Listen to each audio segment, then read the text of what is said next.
अभी हम supreme court से वापस लौटे हैं। ये बहुत बड़ी बात है कि आज सुप्रीम कोर्ट के फैसले ने हाई कोर्ट के फैसले पर रोक लगा दी और ये साफ कर दिया कि भाजपा का पूर्व विधायक कुलदीप सिंह सेंगर, जो नाबालिग बेटी के बलात्कार का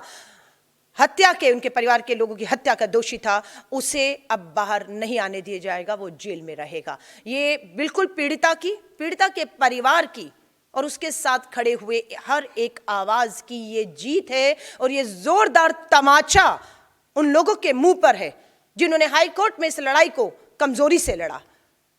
पीड़िता को न्याय नहीं, दोषी को बचाने के लिए रास्ते निकाल दिए थे और उनको लगा था इस फैसले को पीड़िता, उसका परिवार और हम सब स्वीकार कर लेंगे, लेकिन हमने वो स्वीकार नहीं किया और लगातार इस लड़ाई को लड़े। और आज सुप्रीम कोर्ट पर जो नजर थी उसमें पीड़िता की, कहूंगी इसके परिवार की और आवाजों की एक जीत हुई है। ये लड़ाई यहां खत्म नहीं हो रही, ये हमें बिल्कुल मालूम है, लेकिन अभी स्टे आया है हाई कोर्ट के ऑर्डर के ऊपर, लेकिन ये लड़ाई लड़ी जाएगी। और जो बात कही गई थी नाबालिग बेटी के बलात्कारियों को फांसी की सजा होगी, देश के प्रधानमंत्री नरेंद्र मोदी जी आप ही के कहे हुए इस बयान बेटी बचाओ, और आप अपने विधायक, अपने सांसद जो बेटियों के दोषी उन्हें बचाने का काम कर रहे हैं, आप कह रहे थे कि नाबालिग बेटी के बलात्कारी को दोषी करार होते ही फांसी होगी, फांसियां नहीं, बचाया जा रहा है, पैरोल और बेल दी जा रही है। हम मांग करते हैं, ये मामला अब सुप्रीम कोर्ट पहुंच चुका है और हम मांग करते हैं कि कुलदीप सिंह सेंगर हो,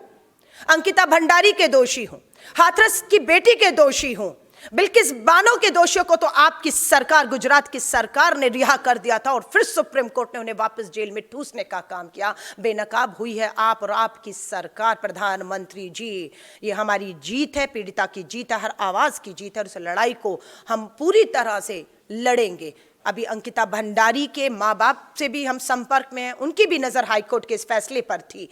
उन्नाव की पीड़िता के परिवार की नजर थी। दिल्ली कैंटोनमेंट बोर्ड में 8 साल की दलित नाबालिग बेटी की बलात्कार की हत्या किया, तो उसके परिवार की नजर थी और सबकी नजरें थी। और आज मैं फिर कहूंगी, न्याय की जीत हुई, लेकिन न्याय का हक मिलने तक ये लड़ाई जारी रहेगी। मेरे साथ ऑल इंडिया महिला कांग्रेस की वकील हैं, एडवोकेट आरफा हैं। बिल्कुल सुबह 9 बजे हम लोगों ने, जो राहुल गांधी जी ने और सोनिया गांधी जी ने रात को 10 बजे अपने घर के दरवाजे खोले। जब पीड़िता हाईकोर्ट का फैसला आया तो पीड़िता अपनी मां के साथ दिल्ली आती है और इंडिया गेट पर बैठती है और भाजपा के लोग उसका हंस हंस के मजाक उड़ाते हैं, अरे उन्नाव का मामला है, दिल्ली क्यों आकर बैठ गई, और हंसते हैं। ये नहीं मालूम था हाईकोर्ट दिल्ली है, फैसला दिल्ली से आया है, उस सरकार के तहत आया है जो बेटी बचाओ का नारा देती है, उस सीबीआई की कमजोर लड़ाई की वजह से आया है, जो केंद्र के अधीन है, जो पीड़िता को न्याय नहीं, अपराधी को बचाने का काम कर रही थी। राहुल गांधी जी, सोनिया गांधी जी ने पीड़िता से मिला, परिवार से मिला, उन्हें हर तरीके का हमने विश्वास दिलाया, उसकी हिम्मत को बढ़ाया